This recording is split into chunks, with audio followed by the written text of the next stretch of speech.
Hello everyone.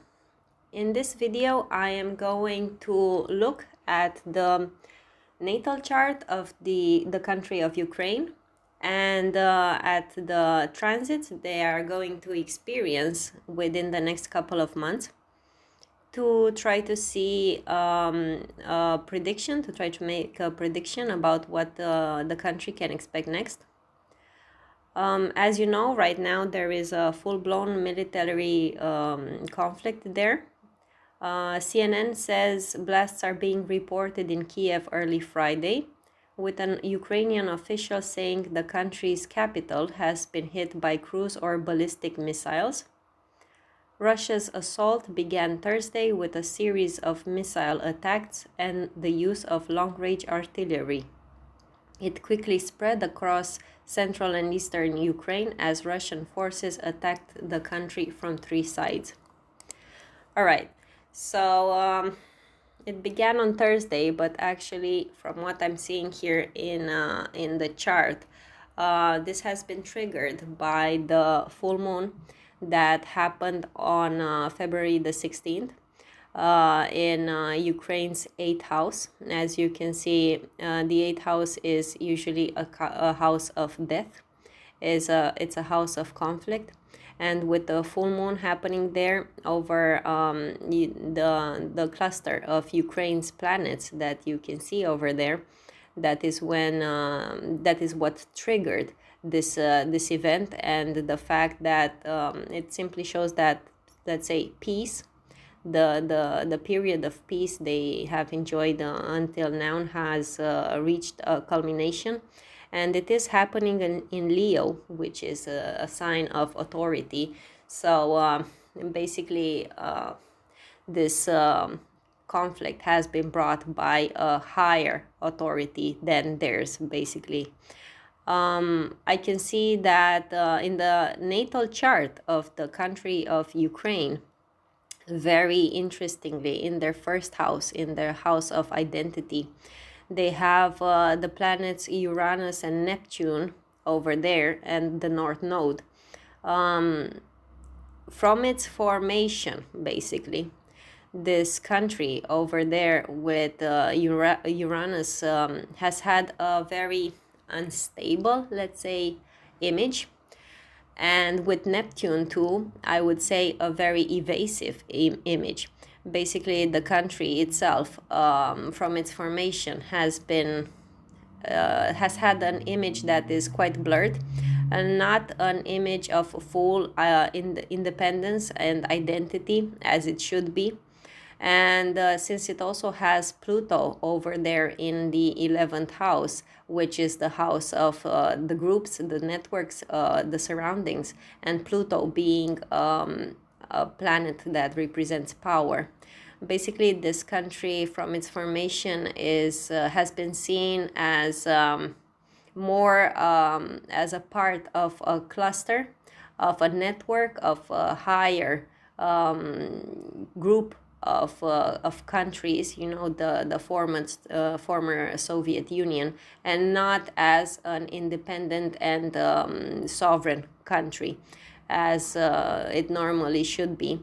So honestly, just from that, I'm going to say that the country of Ukraine, unless it makes critical changes to its government and its identity, so that it can have another natal chart, basically, is not going to be a full sovereign country and independent and free as it wants to be. Now, with that being said, right now Ukraine has 4 planets that's been transiting their first house and making a conjunction to these planets I mentioned earlier.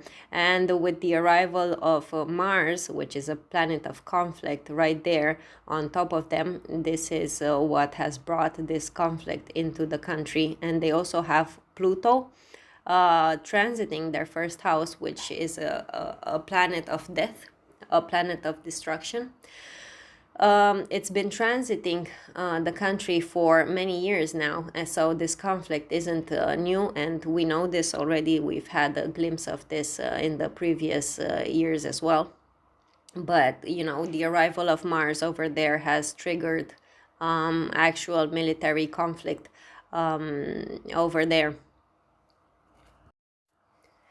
And we can see this very well from what happened on February the 23rd, when the moon was transiting their 11th house, that house I mentioned earlier, the house that shows them as a part of a network with a higher authority, a higher power.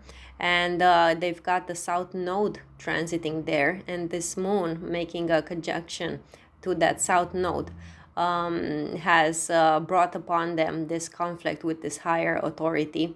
And since it's also, as I said, Pluto is also a planet of death, this is what has caused this conflict to appear right now. They also have Saturn very close to their natal moon in the second house, which is the house of material assets. And Saturn transiting there signifies that they're not doing well financially. They're going to have Venus and Mars transiting that house very soon, and I think that is going to lead to even further expenses for them. They are going to definitely go through an economic crisis as well very soon. And it's a crisis that is going to happen for the next plenty years, as Pluto is going to move into that house and transit it for many years to come. So the economic situation in Ukraine is basically going to become very bad, and I'm pretty sure their economy is going to collapse. That's also something that is going to be, very problematic for them. Now, on the 18th of March, there is going to be a full moon in their ninth house. Ninth house signifies foreign distance, foreigners in general. And with the full moon there, I can expect a culmination in terms of their partnerships, their foreign partnerships.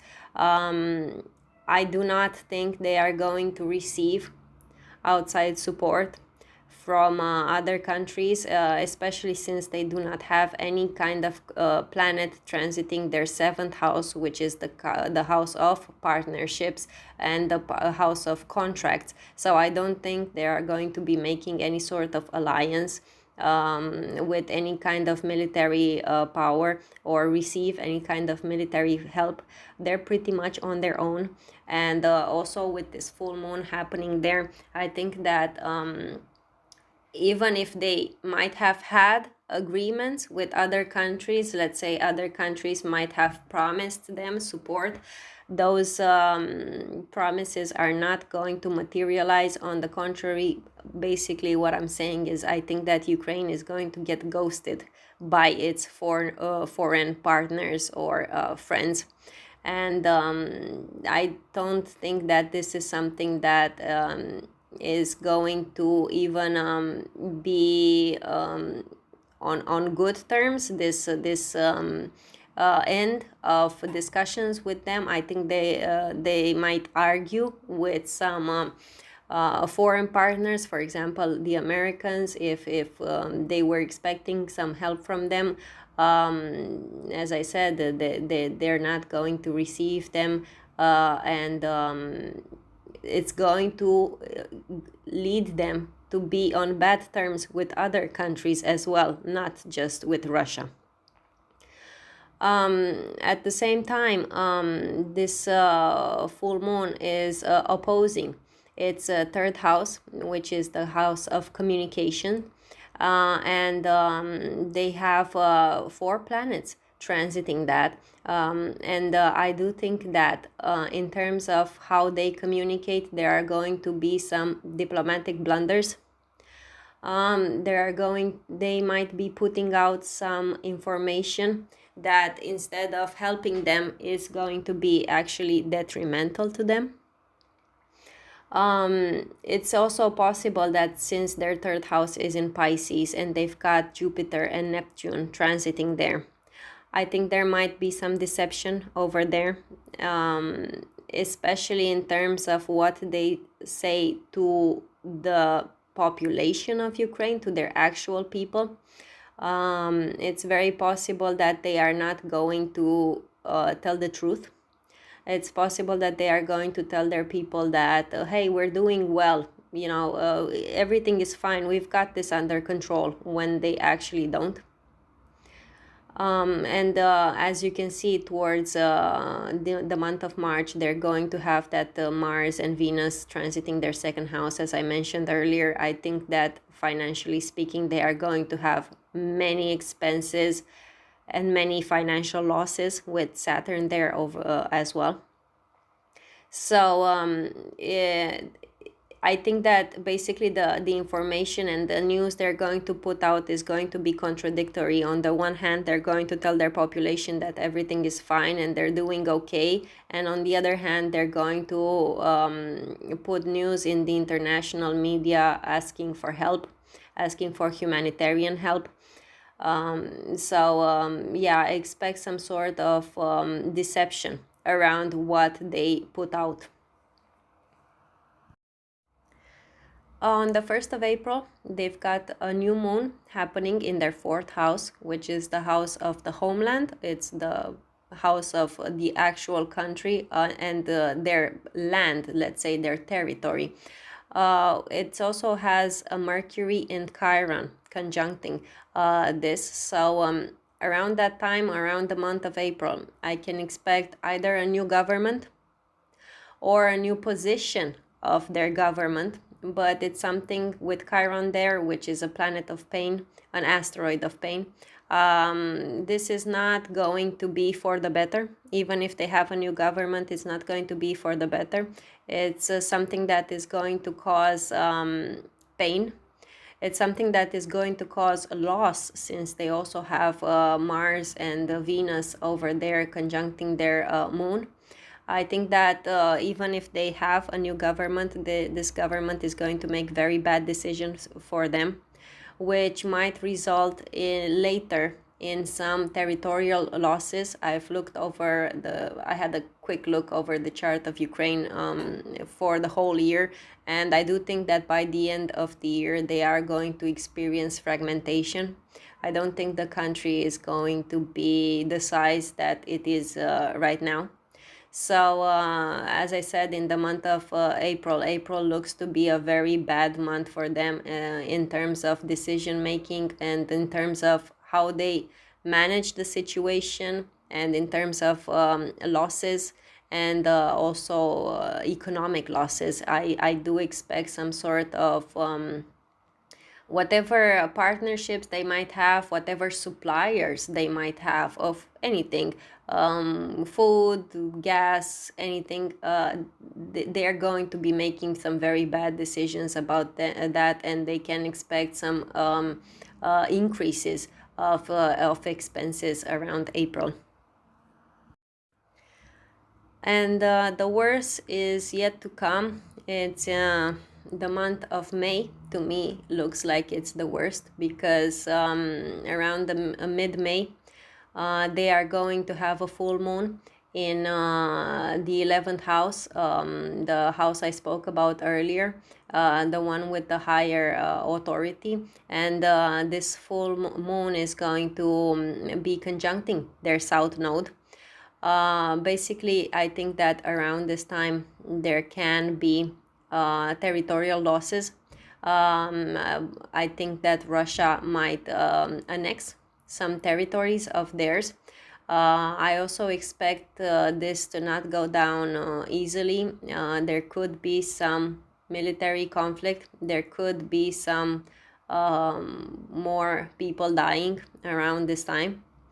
And yeah, it's not looking well. I think May, in my opinion, is the month that looks the worst. I think that up to May they are going to mostly be experiencing financial problems, and some bad decisions. But from May onwards, it looks like they're really going to have um, also both territorial losses and also more armed conflict and possible deaths. So that's it. I'm just going to look until May. Perhaps more towards the summertime, I'm going to look more to the other months and see what else they can expect. Overall, as I said, I think this conflict is going to be something that's going to last for at least the end of this year. I don't see it going away. If some people thought this might just be an episode and end quickly, I do not think so. I'm going to do a reading in the next days about Vladimir Putin, and look at his own astrological chart and his transits and what he can expect. And I'm also going to do a tarot reading for him. I did have a quick view over his chart, and it does seem like he is also going to be affected by this. I see some changes in power in his authority, especially by the end of the year 2024.